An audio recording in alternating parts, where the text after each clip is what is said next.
সত্যি কথা, এবারে আমার অফিস থেকে ফিরতে একটু দেরিই হয়েছিল, তাই জন্য মায়েরা তো অতক্ষণ ওয়েট করতে পারেনি, পুজো স্টার্ট করে দিয়েছিল।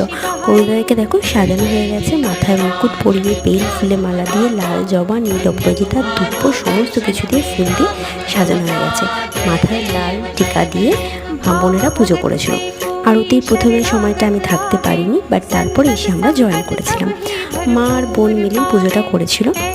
আর তোমরা তোমাদের বাড়িতে কীভাবে পুজো করেছো সবাই কিন্তু কমেন্টে জানিও। হ্যাঁ, তারপরে এখানে ঋদ্ধি সিদ্ধি দিয়ে ভোগের থালাটা সুন্দর করে সাজিয়ে, যেহেতু কোনো দাদা লাড্ডু মোদক এসব ভীষণ পছন্দের, সেই জন্য সেটা কিন্তু অবশ্যই ছিল।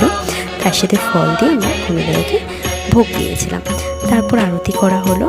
আরতি শেষে এই একটা বড় লাড্ডু কিন্তু আমি রাস্তায় দেখতে পেয়েছিলাম, যেটা আমি প্রত্যেক বছর নিয়ে আসি, তাই জন্য দেরি হলেও কিন্তু আমি কোনো দাদার জন্য এই লাড্ডুটা নিয়ে এসেছিলাম। তোমাদের সবার কেমন লাগে?